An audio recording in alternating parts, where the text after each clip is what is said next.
Welcome to the Solid Sports and Gaming channel. You're watching another edition of the Solid Sports video blog. This is episode 102, and today's date is March 30th, 2019. I'm Troy West, and thank you once again for joining me.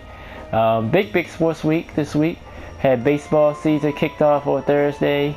The Elite 8, well, the Sweet 16 started Thursday as well. And now we're at the Elite 8. We'll take a touch and look at the NCAA tournament. NBA news. We'll talk about Giannis Antetokounmpo against James Harden, who's the MVP, who I think should be MVP, and take a quick look at the playoff picture in the NBA. And big NFL news this week. A couple of moves was made in the last few days. Jordan Howard from the Bears, the backup running back, was traded to the Philadelphia Eagles. And Gronkowski, the goofy tight end for the New England Patriots. I say goofy is just fun-loving, always partying, but he was a beast on the field. He decides to retire, or did he? A lot of people thinking he might still come back. Also, Jordy Nelson retired as well. That got overshadowed by Gronk, even though Gronk retired first. I think Jordy Nelson came out a few days after. And we'll just talk about a lot of content, about retro series content coming up, Mortal Kombat coming up in the next few weeks.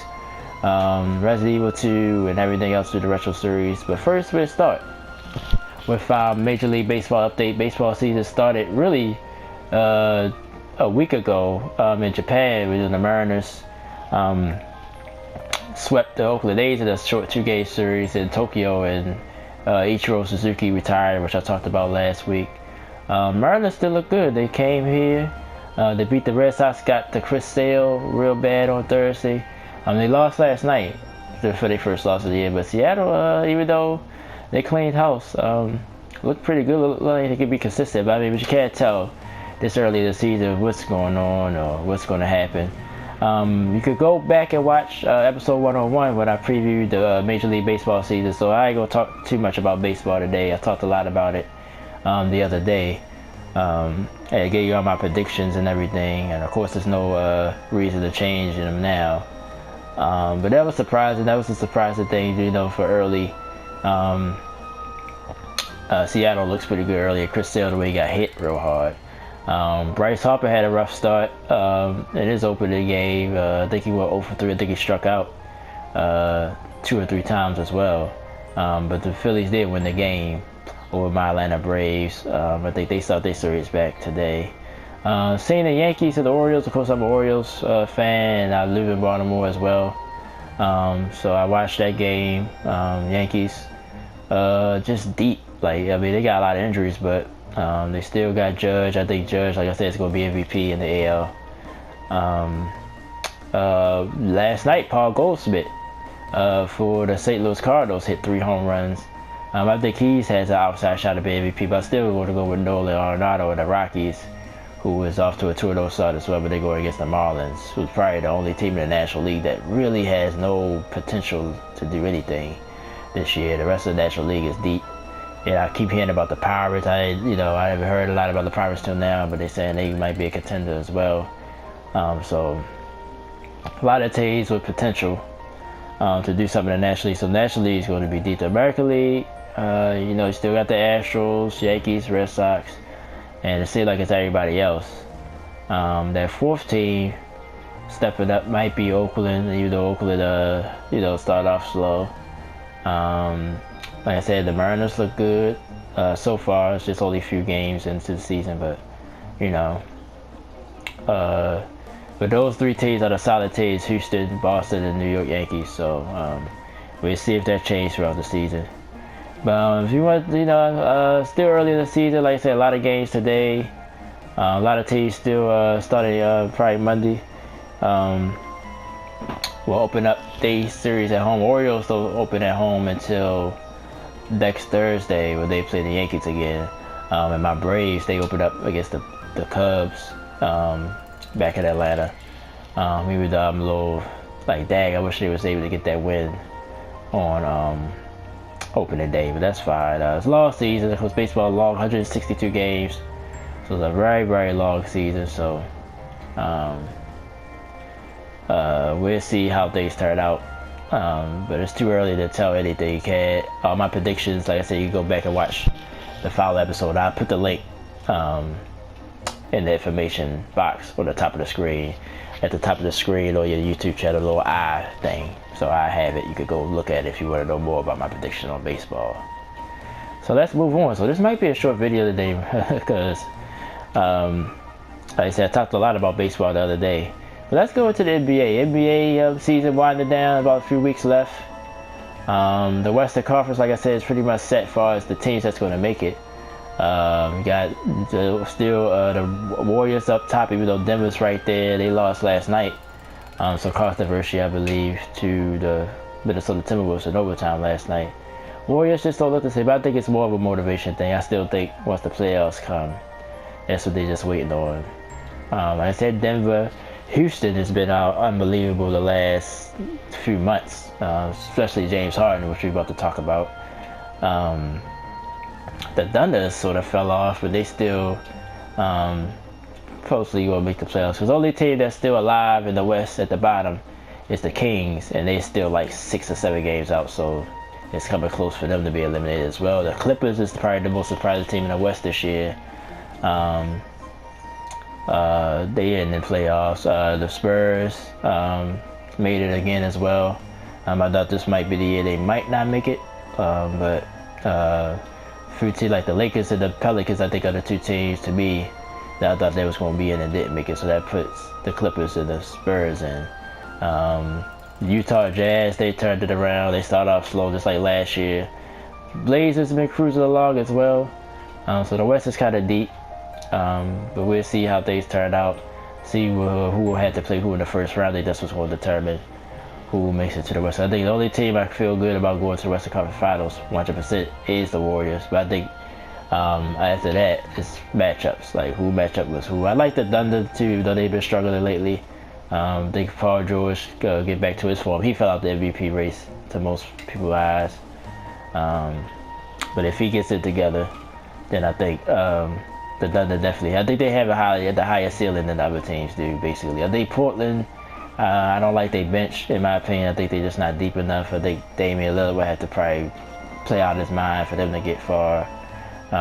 Clippers, a little sneaky sleeper team, but I just think in the playoffs you need that one guy to go to. Even though Lou Williams is the truth, he could get you a bucket in crucial times. But still, I think they don't have that superstar guy. And I say you need well, yes you do. You do need superstars to win the NBA. You do so. That's the problem with the Clippers. Jazz, I think they still, a couple of years. I think Donovan Mitchell, which is one of my favorite young players in the league. I think if he develop more, we really become that superstar, then the Jazz can be competitive for a long time. Spurs, just not talented enough. They good. I think they ain't gonna make no mistakes. DeMar DeRozan, well, we know his history in the playoffs, going against LeBron in particular. LaMarcus Aldridge, he's come up small too in big moments. So we'll see how that works out for the Spurs. But the Spurs of Greg Popovich, you can't count the Spurs out. They could probably make some noise, maybe. Depending on the matchup. Like I said, it depends on the matchups in the West. Now in the East, you got Milwaukee. I think they about a few games above Toronto. And I think Philadelphia has risen to the 3rd spot. Then I think it's Boston. I think Indiana's still hanging in there. But after those 5 teams, got Brooklyn competing for a spot. The Miami Heat and Orlando Magic, they fight for the last spot. It's another team. I want to say it's the Hornets. I might be wrong. I said no, it's the Detroit Pistons. Excuse me, I forgot about them. I think they've risen up past the Nets now. Blake Griffin. And Andre Drummond and the Pistons, they're a sleeper team because they got those 2 big guys in the playoffs. You know, every day slows down. So Detroit like I said, I think in the East it depends on matchups as well. But like I said, I still believe the Boston Celtics could come out. They're a deeper team in the East still. They're just not playing together right now. But if they ever figure it out, and I think somewhat with them, I think they just wait for the playoffs too. I think that's what matters. Kyrie Irving. Can Gordon Hayward really get a role, a decent role? Brown and Tatum, The pitcher, Al Horford steps up to the playoffs. And they got a deep bench for Terry Rozier, so Marcus Smart. So Boston to be the most talented team in the East, clearly. A lot of people talk about the Bucks. I'll count the Bucks. I like Milwaukee. I like Giannis. To me, he was my MVP. And like I said, I'm gonna get into that because him and Harden. But he, like I said, his game. I like his game. I mean, he can't shoot that well, but I think he's the guy you need to surround him with shooters. And Chris Middleton is a key piece. I think he's had to have a monster playoffs if the Bucks will go far. They just have to shoot the ball. Brogdon is out. That's a big injury. And they're not that deep on the bench. So maybe that would be Milwaukee's downfall. Toronto is, I don't want to call him a sleeper because Kawhi Leonard, he's championship tested. Then getting Marc Gasol, Kyle Lowry, he's underrated to me sometimes. But Kawhi Leonard to me is the key factor with the Raptors. Even though, like I said, I think I mentioned this last week, they're saying that his motivation has changed. Maybe he is looking to leave Toronto this year, so maybe he's not playing as hard and all this other stuff. So, but a lot of people wrote off Indiana too. I like Indiana. Like Oladipo went down, but they got a young team. But it's like how I feel about the Clippers. They don't have that guy they can go to get a bucket, maybe in crucial times. So, but they hung in there. I thought they was gonna fall off a little bit when Oladipo went down. They still haven't been as good. They've had their share of moments. Don't forget about the Sixers either. The Sixers. I think making the move for Tobias Harris was huge at the trade deadline. JJ Redick is their shooter, of course. I think they probably need another shooter. But he's been playing consistent. Ben Simmons been doing his thing. Still have to get a jump shot, but he's doing his thing. So I think some people just about the experience, So we'll see in Philadelphia. But like I said, I think it's going to wind up by matchups in the East too. So. But the West is more solid. You know who your 8 teams are pretty much. In the East, at the bottom, you still got Miami, Orlando fighting for a spot. I think Charlotte, thinking about the Hornets, I think they still alive. But they on the outside looking at it as well. The Wizards made a little bit of a push, but I think they officially is eliminated. Bradley Beal had a quiet monster year though. And we'll see what happens with John Wall. So that's an interesting thing to talk about in the offseason. But let's get into the MVP talk. It's been a hot topic this week in particular. It's probably going to be a topic to talk about for the rest of the season. Giannis Antetokounmpo, the Greek Freak, of course, as he's known for, and James Harden. Now, I want to say about 2 weeks ago, I still was solidly on Giannis, and then I say last week I started thinking about Harden, just what he's done, and since December, averaging over 40 points a game, averaging almost, I think, 36 for the season. Had a 61-point game the other night, I think about a few nights ago. Just can't deny it. I was going with Giannis, especially if they win the East, to get the 1 seed. But Houston, they was at the bottom of the West. They crawled all the way back up. It is a lot due because of Harden. Everybody was hurt. Chris Paul was down. Capella was down. I think they said Eric Gordon missed a few games. But Harden has been consistent scoring. So I have to get the slight edge to Harden right now. Sort of flip. I'm going to say I flip-flop, but I think unless Giannis just have a monster rest of the season and James Harden sort of cools down, or Milwaukee really pull away from the East, I think he'll get back into the conversation for me. But right now, it's clearly James Harden. He's just been unbelievable. Like I said, averaging 40 points since December, 36 for the season. And still getting assists and a decent rebounder as well. Yeah, they always go to his defense. That's what a lot of people always pick on him about. But who plays defense in the NBA anymore? Every game I see now is being the high 120s, which I don't remember since the 80s, like games are always in the high 120s, 130s, 140s, even sometimes. So who's really playing defense in the NBA? I mean, I think that's sort of unfair, even though they got this stat I think I heard. Defensive efficiency, he's like next to last. I forgot. I don't know if it's like defender. It was a crazy stat, but he was like, they was comparing it to somebody else, and he was like at the bottom. Like every defensive stat, he's like at the bottom. Even though I think he's among the league leader in steals though too. But steals could just be you playing passing lanes. But as far as one-on-one defending, you know, they say Harden ain't that good. But I mean, putting up 36 points in this league is not easy. So I have to give him the edge right now, and that'd be, if he do win, it'd be back-to-back for him. So that's where I stand on that debate. Everybody been debating that lately. But I think it's nobody else involved. I think Paul, like I said, Paul George fell off.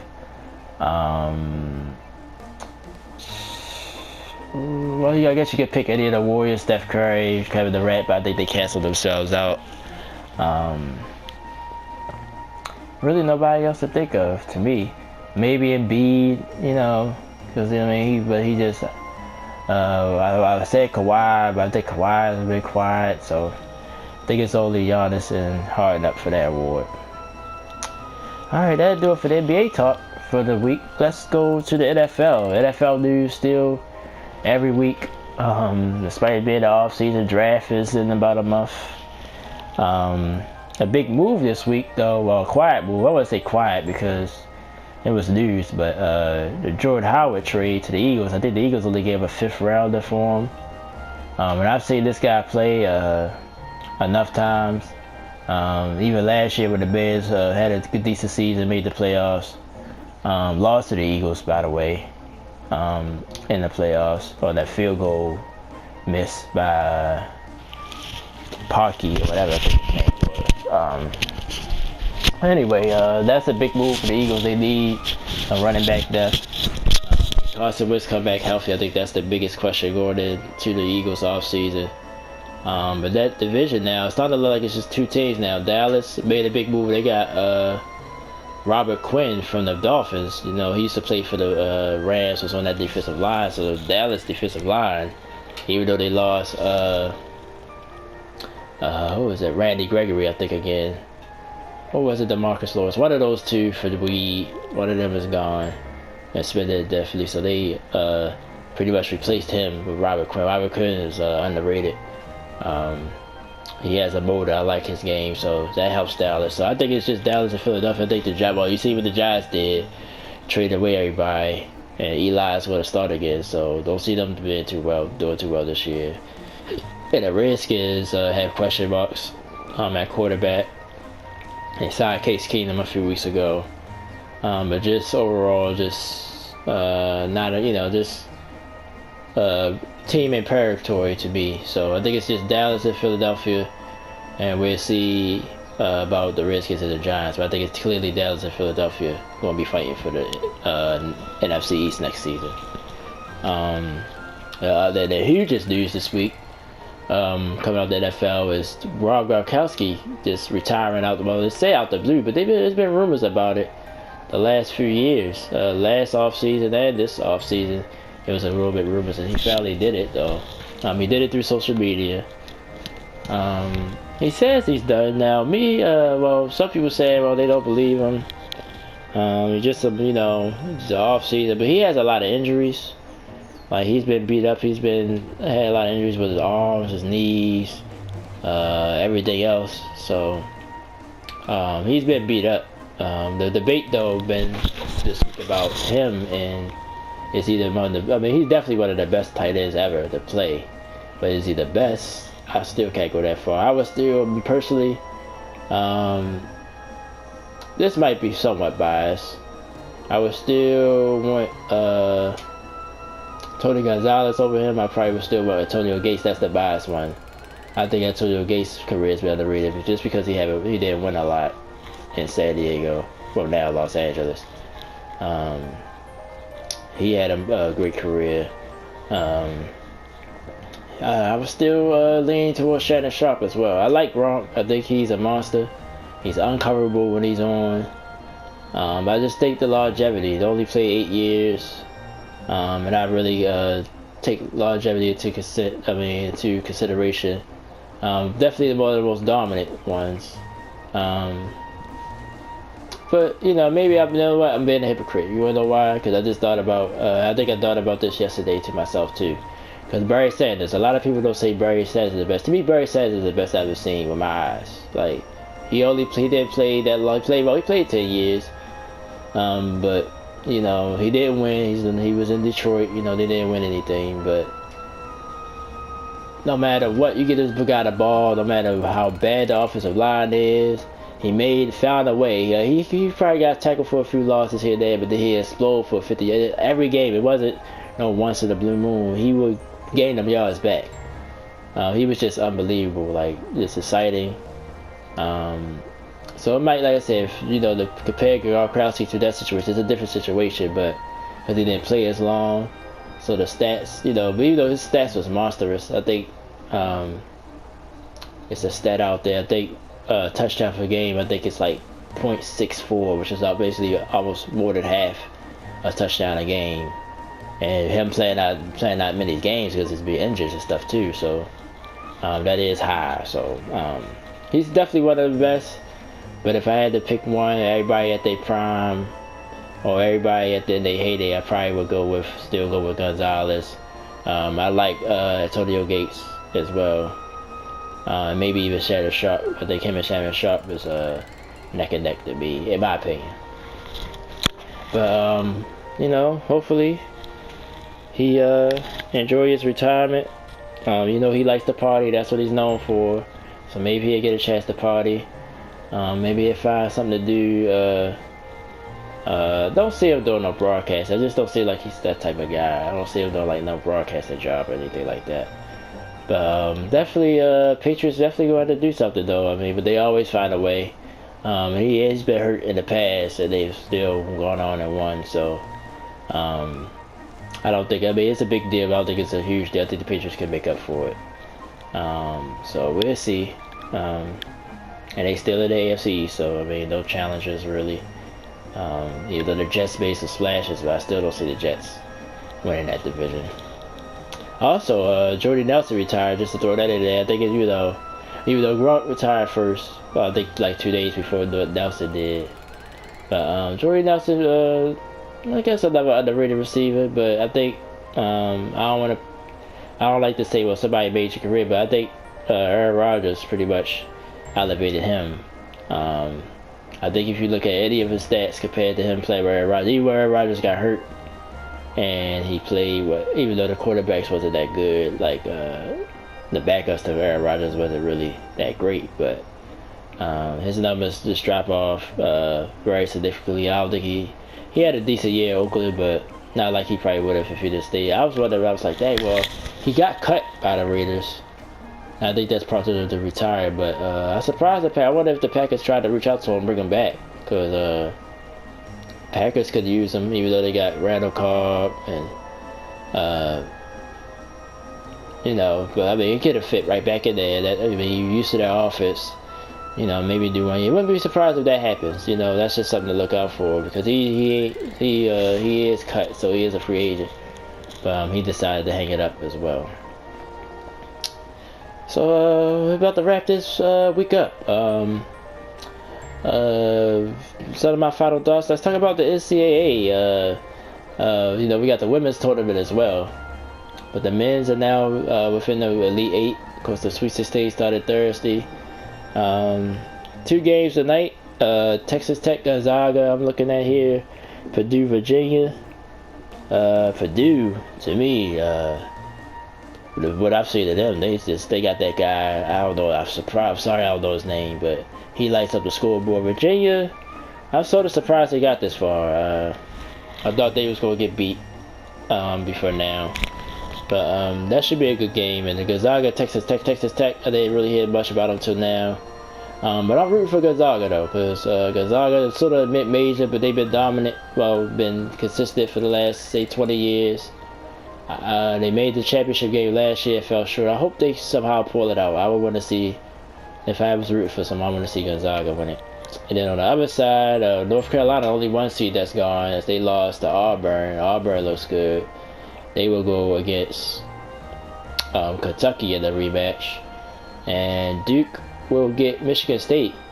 Duke survived their game last night. Michigan State, pretty impressive win. Who they played yesterday? I can look at that real quick. LSU, yeah, that's what it was. So Michigan State, always, you know, with Izzo, you can't never count them out. So it's a great Elite Eight. I mean, pretty solid Elite Eight. Like I said, 2 games tonight, then 2 games Sunday. So look out for all of those. Should be interesting. I'm rooting for Gonzaga, but I still got reasons. I mean, Duke. I got a feeling Duke is going to win it though, just because they've been in 2 close games, 2 nail biters. I watched the end of the game last night. Virginia Tech pushed them. Of course, you know they both for the ACC anyway, so they played before. They had a guy curled to the basket like an alley-oop, and he just missed. He just choked. Like, I don't want to call it choke, but it was no way he should have missed it. He was right there at the basket, and he couldn't pull it through. Would have put the game in overtime. So I think Duke almost like a, you know, I don't like to use the word destiny too much in sports, but it's like it seems like it's just their time, and Zion gonna get his championship, gonna be the #1 pick. You know, every day is just gonna roll out for him. So check that out. And of course the women's I think the women's started day 16 yesterday. Like I said, I was a big Tennessee Vols fan. Women's basketball in the 90s was Shamika Holslaw, and she was just amazing. They almost won 4 straight, but they lost her senior year, I believe. So so check out the women's tournament as well.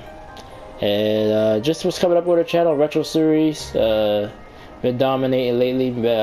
Well, Sonic Mania, you know, I still consider that Retro Series because of the graphics and everything. But now I'm on the Ray playthrough in Mania mode. Resident Evil 2. So like I've only been doing, well, see, like I've been doing once a week, doing one, but I'm gonna do one this morning. So keep an eye out for that. And Mega Man X, I'm near the end of Mega Man X4, so we can move on to the second Mega Man collection, X collection. So just 2 bosses left. Storm Isle is the next stage. So we're gonna do that. Probably try to do that, put that in this morning. And Mortal Kombat 11 is coming. I think I'm gonna go ahead and reserve it now, but it comes out I think like April 11th, something like that. But I want to have it already set up. I'm excited about it. I mean, I haven't played the last few ones. I haven't played Mortal Kombat X, but I guess it's Mortal Kombat 10. Didn't play that one. I think it was one before that. I don't remember the last Mortal Kombat that I played. I know I owned one. But I like Mortal Kombat. I mean, I just like the, well, of course you like the finishing moves and stuff like that, but just the character. Sub-Zero is my favorite character. There's a lot of other characters over the years that made some appearances that I like. But Sub-Zero is probably my #1. I like Smoke, I like Sector. They probably my 3 top. Any of the ninjas I pretty much like, you know. Even though, but I like those 3 the best. You got Rain, you got Ermac, you got Reptile, of course, Scorpion. I like Scorpion a little bit too, but I'd rather have Sub-Zero. I like to freeze you, then put my combo on you. So it sure will be exciting. I can't wait for that. So I have that on the channel content. So look out for that in a few weeks. So that will do it for this week's episode, episode 102. So I won't be back till next Friday. Friday is my day off, so I'll record on Friday. So I'll have to try to rush to do it on Saturday morning when I have to work. So so every other week I said I was just going to do Friday. But I think it's better if I just do it, like I said, when I know I'm off this morning, so I had time to really put the video together. So so every other week it'll be Friday. Some weeks it'll be Saturday. So next week it'll be Friday, but the blog will be posted. And I want to thank all my supporters always for watching, and y'all enjoy your weekend. It's gonna be some beautiful weather here on the East Coast, and like I said, I hope you where you are, it's beautiful weather as well. And I want to thank everybody again for supporting and watching. And enjoy the Elite 8. Enjoy baseball season. And enjoy the NBA too, if you can watch that. And thanks so much for watching. I'm Troy West. And this has been episode 102 of the Silent Sports Video Blog. Right here on YouTube, with the PlayStation Network. And thank you to my PlayStation Network followers as well. See you next time.